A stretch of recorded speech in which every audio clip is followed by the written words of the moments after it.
Heal Season Towns campaign 2019 implementation grants request for proposals.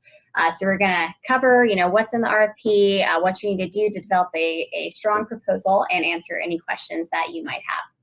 So I'm Sydney Daigle. I'm the Heal Season Towns campaign manager at the Institute for Public Health Innovation.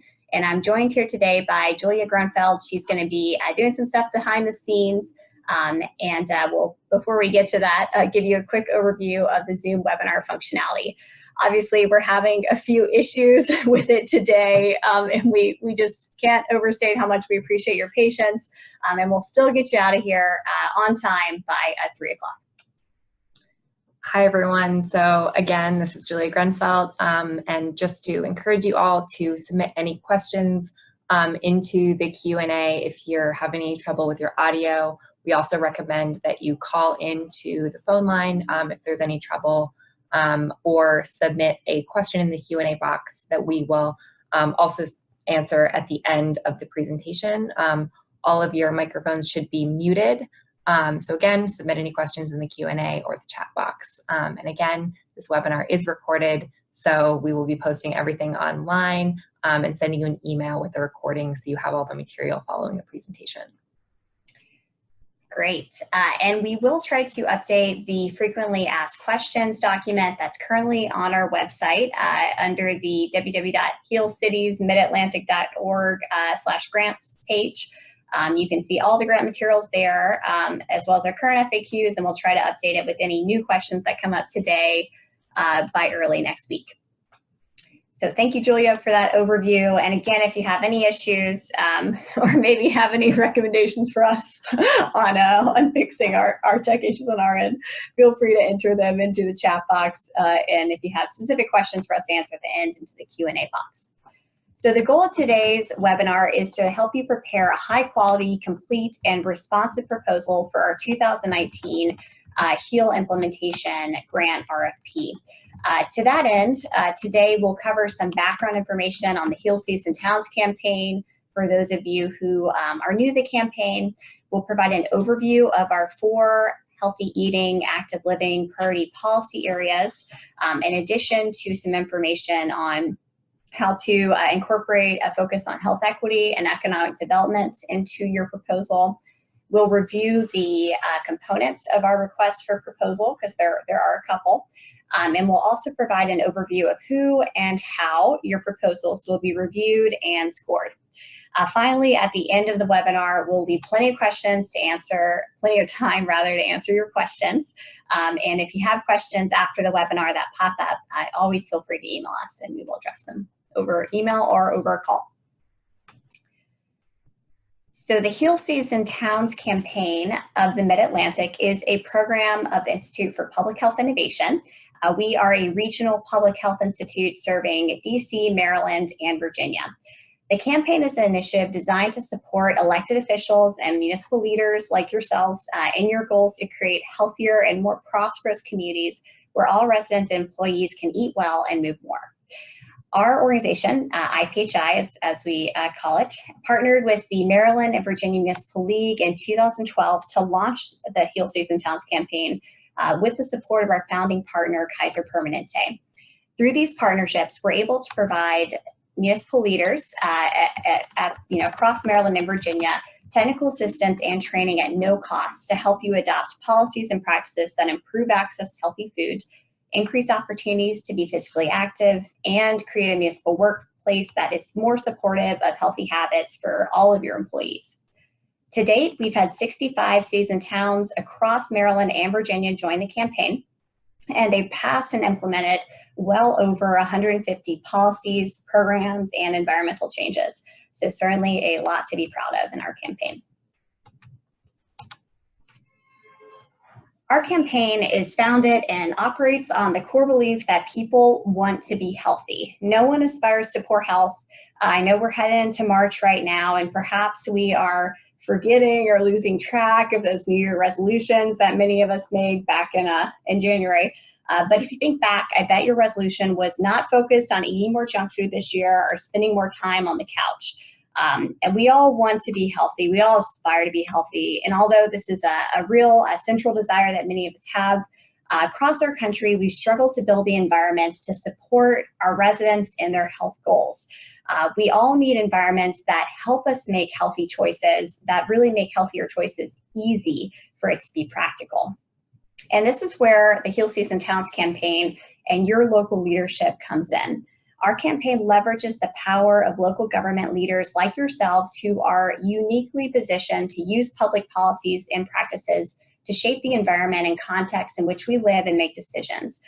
It's really challenging to make a healthy choice if there's very few opportunities to choose well in your neighborhood.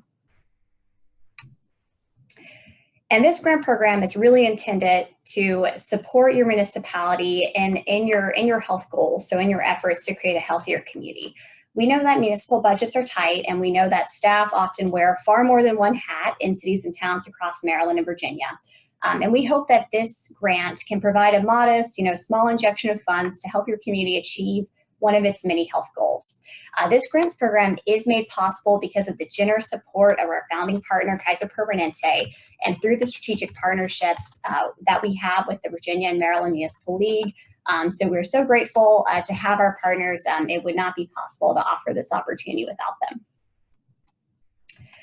So this year, for 2019, we have a total grant amount of, or total grant pool rather, of $40,000 to award. And we plan to award 4 to 10 small grants of $1,000 to $10,000. To apply, you must be an incorporated city, town, or county in Maryland or Virginia, and a current Heal Cities and Towns campaign of the Mid-Atlantic member. That means that you have to have passed a HEAL resolution by December 31st, 2018. And if you're not sure if you're a HEAL member, please visit our website, www.healcitiesmidatlantic.org, to see a complete list of our current membership, or you can reach out to our staff if you have questions about your membership status. So all funds awarded under the implementation grant program must be used to implement an adopted healthy eating, active living policy that uses a policy systems or environmental change approach to increase access to healthy, affordable foods and opportunities for physical activity for residents and employees in your municipalities. That's a rather public healthy way of saying that instead of focusing your grant funds on educating individuals about what healthy choices to make, we want grant funds to be spent on improving the community context and environment to make healthy choices practical, easy, and available to all community members. So it's a kind of a paradigm shift and a different way to think about health, and we'll go into a little bit more detail on how you can include a policy systems environmental change or PSE approach in your proposal. Something that's important to note is that we're giving applicants the option of implementing a previously adopted HEAL policy or adopting a policy and implementing it all during the grant term. So if you go to the latter, we would expect to see a plan for policy adoption included and support for the policy reflected in your proposal materials, like your letter of support and perhaps your letter of involvement from another colleague or department. This grant program is focused on the implementation of policies related to healthy eating and active living. We know, and it's very obvious, that there are many other health influencers and communities that produce both positive and negative health outcomes, but our campaign is focused on healthy eating and active living, so your proposals need to respond to that focus for this grant program. Grantees who are awarded will have approximately 9 months to use the funding they're awarded to complete their policy implementation project. They'll have additional time, about a month, to complete a final report detailing how they spent their funds and their successes, and that will be after the grant period ends. And we are requiring a 50% match for this grant, which means that you will have to have 50% of the total grant award identified in a match by the time your proposal is submitted. This is flexible. Match funds can come through cash or in-kind services and materials. This doesn't mean that you absolutely have to have $5,000 of cash on hand to submit for a $10,000 grant award, but rather that you need to identify your plan to provide that match over the course of your grant period by the time you submit your grant proposal. So this is new, and we're going to spend a little bit of time here. Our priority focus areas are a new component of our mini grant program this year. This year, grants will only be awarded to proposals that focus on these 4 priority areas and that can also demonstrate they have the potential to advance health equity and economic development. You don't have to take a ton of notes during this webinar. We do have the definitions of each of these priority policies in our request for proposals, as well as our definitions for health equity and economic development. And if you want more detail on any of these policy areas, we encourage you to check out a webinar series that we hosted through our partners, the Public Health Advocates in California, that covered these 4 priority areas and how cities and towns across the country passed policies and adopted policies related to them and implemented those policies through various initiatives. So I will give you a 1-sentence summary of each of these, but like I mentioned, please do check out these webinars or reach out directly if you're wondering if your proposal fits into one of these priority areas or if you just want more detail. So we have also listed some example projects of what might fit under each of these priority areas in the RFP. I would like to say that we don't want you to feel limited to those examples. It's just to kind of illustrate what could be done under each priority area. So we'll start with healthy procurement. So healthy procurement is the practice of implementing standards that improve the nutrition of food municipal governments and their contractors buy or sell, whether it be in vending machines, school cafeterias, or city events. Workplace wellness policies target municipal employees and can include programs, benefits, environmental supports, and links to the surrounding community designed to encourage the health and safety of all employees. This is a very popular kind of set of policies in our campaign. And we've seen you guys do everything from providing discounted gym memberships to your municipal employees to having really complex point systems where employees can engage in multiple healthy behaviors and get compensated either through cash or other benefits for engaging fully in their workplace wellness program. So healthy comprehensive plans is next, and healthy comp plans integrate health into goals, objectives, and policies that encompass comprehensive planning and help design a built environment that supports good health. We know that some of you don't have comp plans because zoning authority is kind of, I guess, delegated to the county. That's completely fine. You can still submit under this policy area. If you have something like a municipal strategic plan, that would also count. And the final policy priority is complete streets. So complete streets are streets designed and operated to ensure safe and supportive use for all users of all ages and abilities. And we want to make sure that people are safe and able to use streets and communities, whether they're walking, biking, driving, or using public transit. So many of you have worked on complete streets policies as well, and they vary quite widely in scope. So as mentioned, your proposal also needs to demonstrate it has the potential to impact health equity and economic development. To target health equity, we ask that you consider how your proposal could remove some of the obstacles to reaching optimal health that folks who are currently shouldering or bearing the heaviest burden diet-related chronic disease face. And to think about, what those obstacles might look like or who might be facing them, we ask you to consider communities in your municipality who have historically faced conditions like poverty, racism, and other forms of discrimination. And if you're having a hard time identifying those populations, reach out to us. We can share some good data sources and provide some guidance. So we also are requesting that your proposal has the potential to contribute to a robust local economy. We know in 9 months it is very hard to stimulate the local economy, but we want you to be thinking about how, as a sustainable initiative, this could have that potential. And when we say economic development, we're speaking quite broadly. We want you to think about how your proposal could increase income, increase employment or provide new employment opportunities, increase business activity or attract new businesses, and potentially increase property values. And we've done a lot of technical assistance on this topic, and we're happy to provide you with fact sheets, resources, and a webinar that can provide more detail about the intersection of healthy eating, active living, and economic development. So the final thing I'll say on this slide is that we do anticipate that larger grant requests will be used for more complex and resource-intensive projects for these policy priorities. So, a grant on the upper end of our award amount could be requested for infrastructure investments related to complete streets, or perhaps conducting a baseline assessment to integrate a health focus into your comp plan. And then a grant on the lower end of our award amount could be used to implement healthy procurement policies and workplace wellness initiatives, like restocking vending machines with healthy options. These are just examples.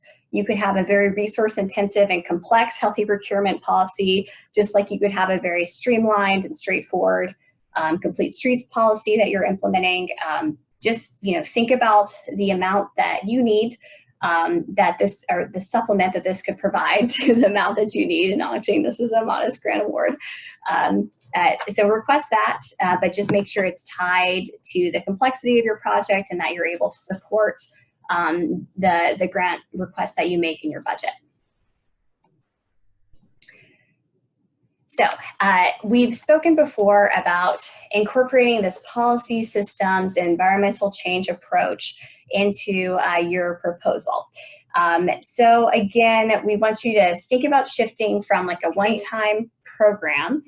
So maybe from having a one-time workshop where you educate folks about what healthy choices to make, to thinking about changing the environment and context in which people make choices about their health, to make sure that making healthy choices is easy and is available to everyone in your community.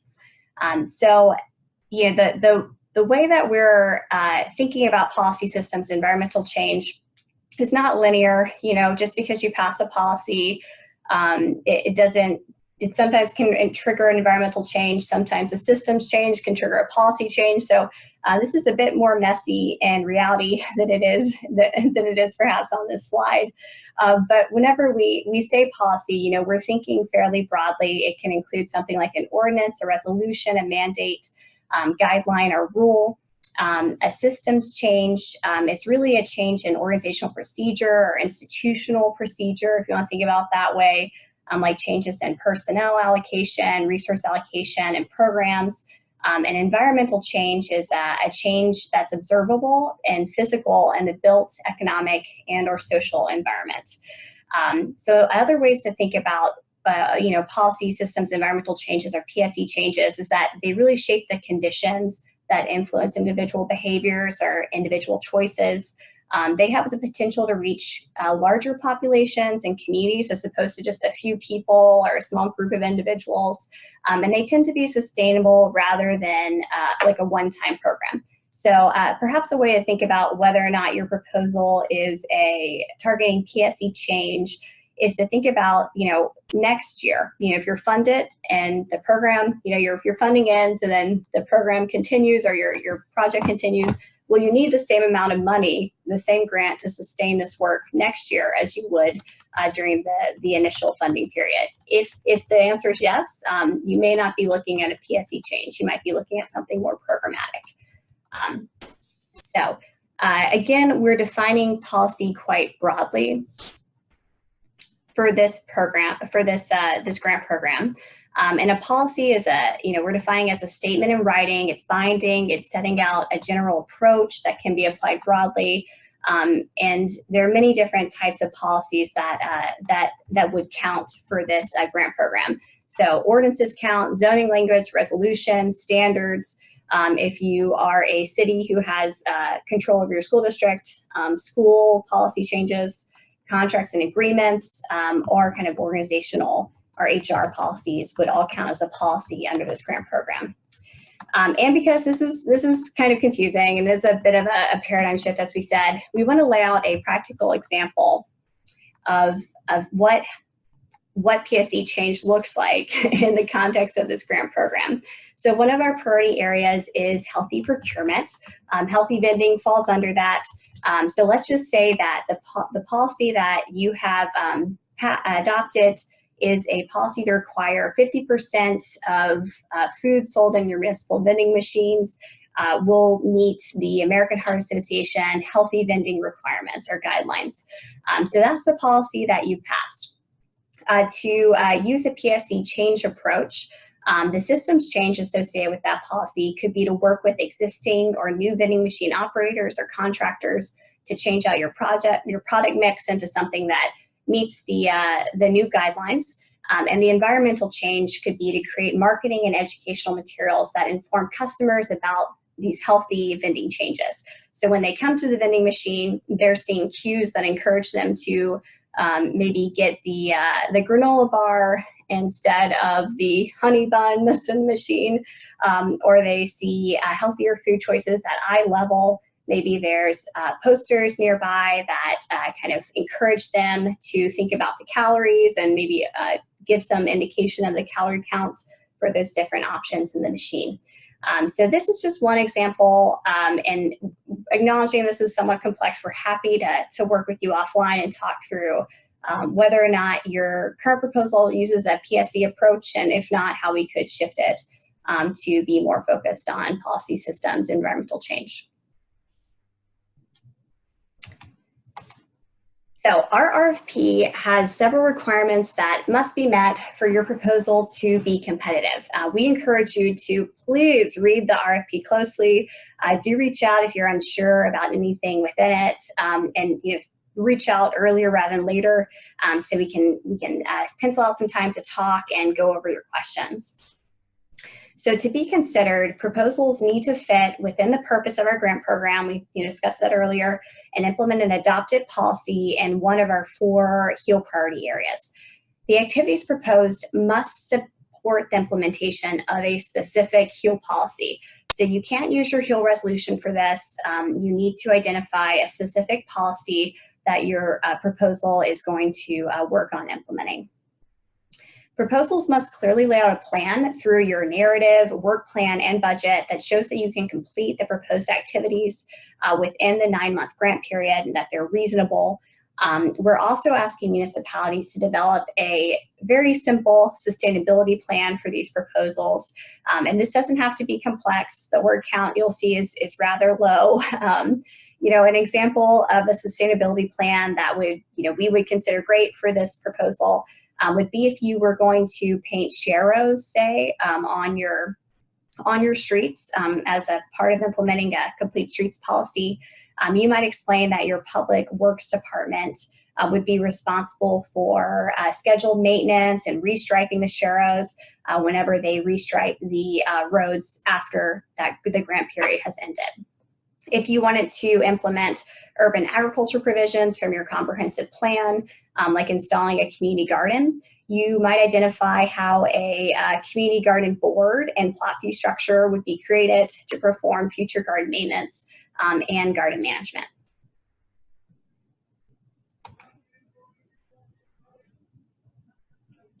So we also need you to clearly identify how your activities will contribute to the outcomes or results that you've identified.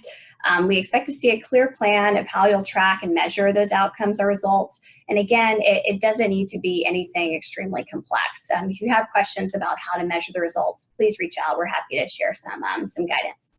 To be competitive, your proposal must describe its potential to advance health equity and a stronger local economy, which we've talked about in a bit of detail earlier. And you also have to demonstrate community support and that your proposal will be implemented by more than one municipal government department. And we know that many of you have small staffs and that each staff member is often performing the functions of more than one department. However, what we're really getting at here and interested in is that we want to see that grant implementation is the result of a team effort, and we want to see that reflected in the letters of involvement from other municipal departments. So please don't submit a letter of involvement from yourself on behalf of multiple departments. Just reach out to your colleague who's also going to be involved in implementation and get them on board and get them to write that LOI. As mentioned, we do require a letter of support from a community member or a community stakeholder that's knowledgeable about the needs, the health needs especially, of their community and who will support or be involved in your project. So grant terms and conditions. If you're awarded a grant, we'll go over grant terms and conditions in much more detail, but we wanted to provide a basic overview in case it informs your plans. And by that, we're really hoping to mean in case you pushes you over and you decide to apply. We're trying to make this straightforward and simple, and we intend to award 100% of the grant funds at the start of the project. Grantees will be responsible for providing a midterm update. That will be in the form of a brief online survey. We may request a call or in-person meeting or visit as a follow-up, but if we do so, we will pay 100% of our costs and we'll come to visit you at a time that's mutually agreeable. It won't be an unannounced drop-in. And we'll also require a final report at the end of the grant period, again online, that will just cover how you spent your grant funds and your outcomes or results. Proposals, again, must identify a 50% match by the time your proposal is submitted. And we expect by the end of the grant term to see documentation that that match has been met. Project activities must be completed by January 15, 2020, as we mentioned earlier, and a final report will be due a month later on February 14, 2020. And if you have any remaining grant funds, which we hope they'll all be spent, but those would need to be returned to IPHI no later than February 14, 2020.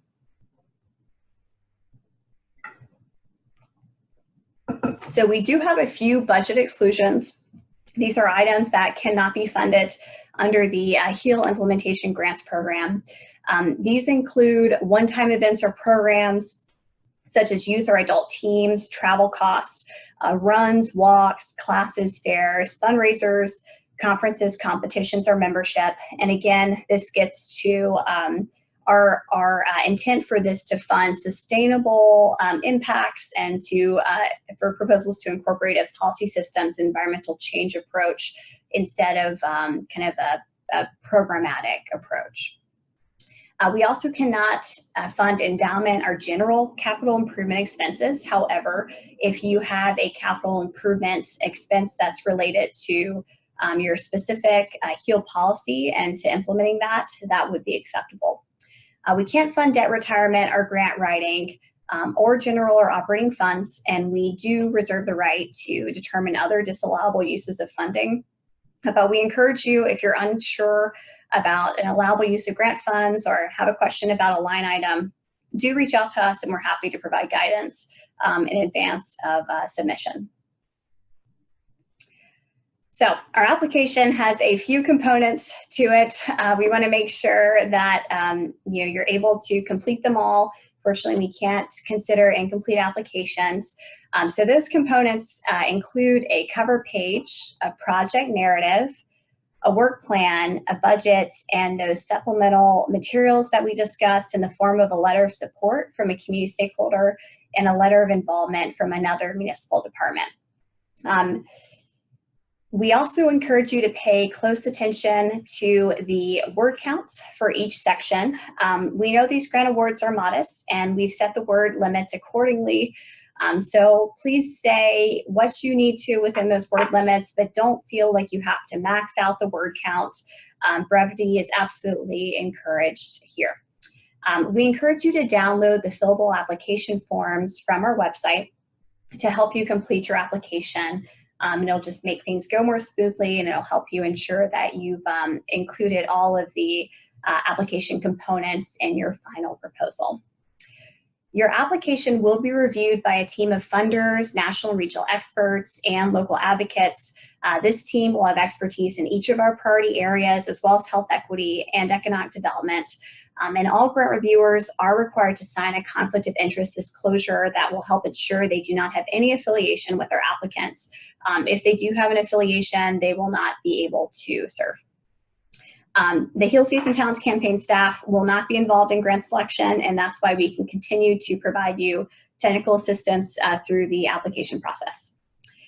The grant reviewer team will use a point system to review and score applications. There's a maximum of 30 points available for applications, and the scoring system will be used as a guideline to make final decisions and to kind of gauge the applicant pool as a whole instead of a final rule. So your application will be looked at holistically. You'll notice that the weights on the various sections in the project narrative, work plan, and budget are all pretty balanced. All these components are very important to us, and we encourage you to think about your application again holistically. So we do have a few deadlines that we'd like to draw your attention to again for this RFP. Of course, today's our grant webinar. We'll record it, and we will attempt to update our frequently asked questions document with any new questions by early next week. Proposals are due by midnight ET on March 15th, and late proposals will not be accepted. Grant decisions will be announced in early April 2019, and all applicants will be contacted. Again, your grant activities must be completed and funds must be expended by January 15th, 2020 if you're awarded, and final reports and unused funding will be due back to us at IPHI on February 14th, 2020. We're asking you to email your completed application materials to me at sdaigle@institutephi.org. Please don't wait until midnight on March 15th to email the files in case there's issues with them transferring or coming through completely. If you email me before a COB, I can help you work through any tech issues. However, I am very devoted to my 8 nightly hours, and so I probably won't be asleep by midnight. So with that, we will open it up for questions, and we will look to the chat box to go over the Q&A questions that have been submitted so far.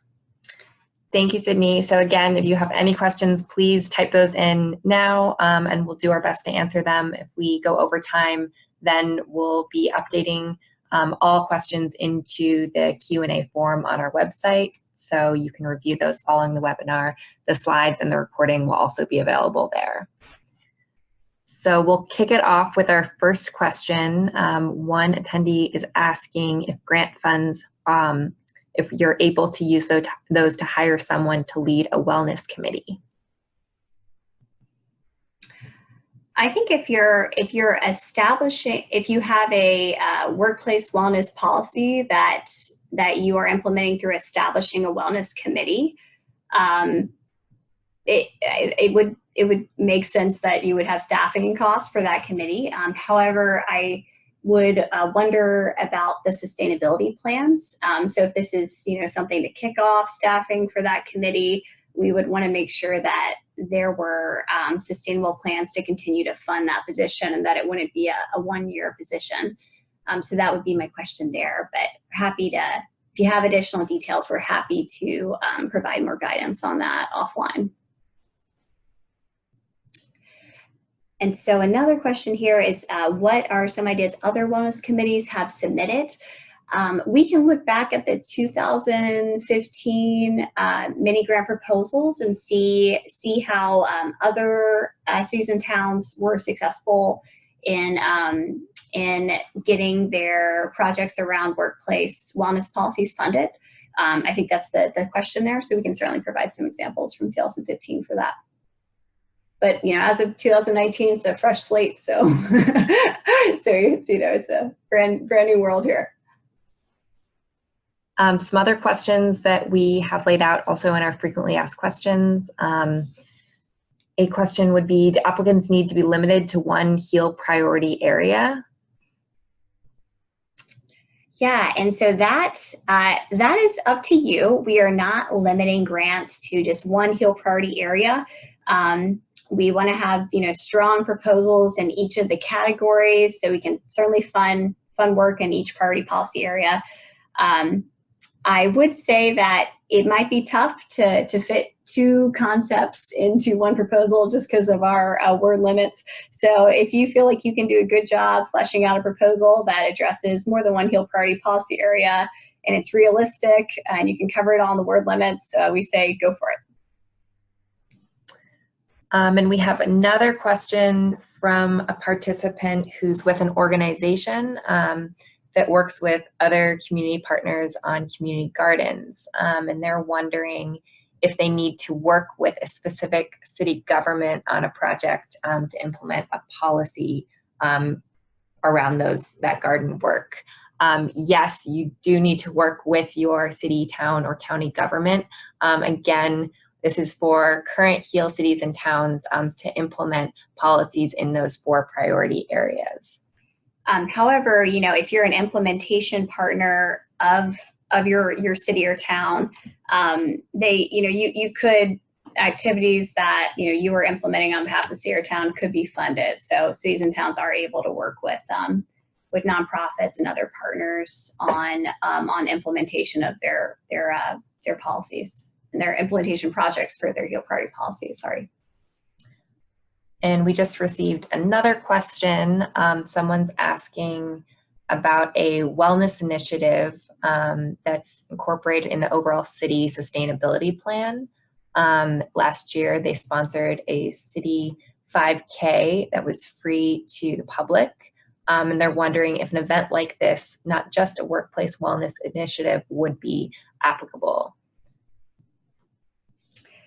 So this would not be something that I think would be a kind of a strong proposal for this particular grants program.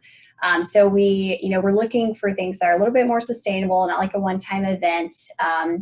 Although they have lots of value, I think something to think about, because I know you also mentioned in your question, can you scroll back down, please? Okay, you also mentioned in your question that you already have policies in place that support your sustainability plan and complete streets. So maybe think about something like putting up signage for, if you don't already have this, which you might, like putting up signage for running, running trails or walking trails across the city that would be attached to some of the provisions in your sustainability plan and complete streets plan. So that would be something that I think would be more responsive to this RFP, considering our policy systems and environmental change approach. And we're happy to provide more detail if that's a little unclear.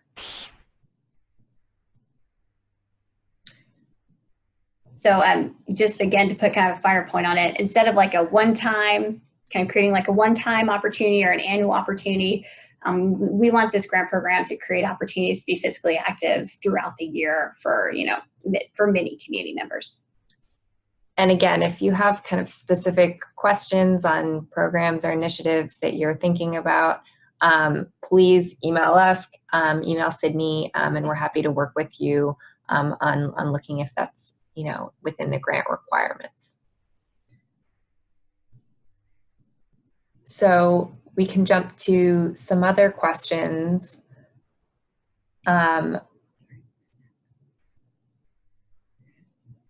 One question is if a particular population or group would be prioritized for this funding.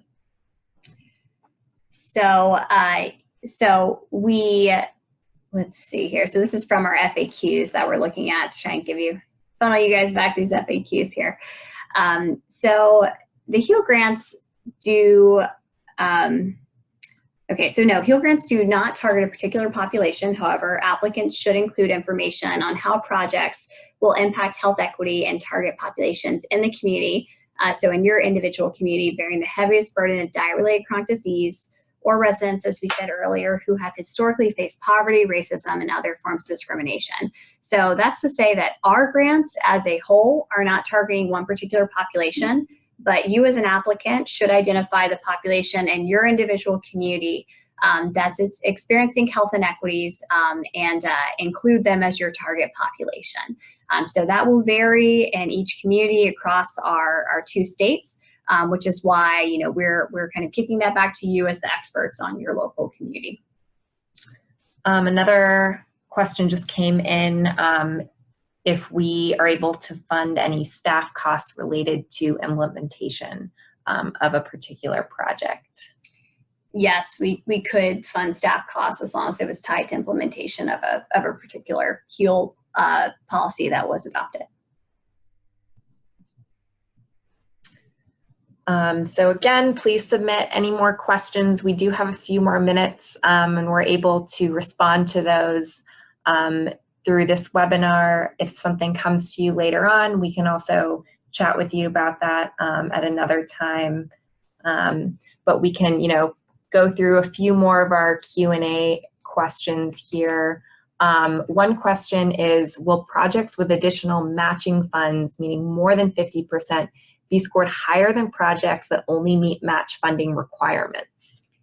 So no, I mean, absolutely not. So projects are going to be scored based on the strength of the proposal and, you know, how well the activities that are outlined kind of will deliver on those outcomes that you've identified, and how strong your budget is, your narrative, all that. If you have a larger project budget overall, that will not affect your score. If you have a very small project budget overall, that's not going to affect your score.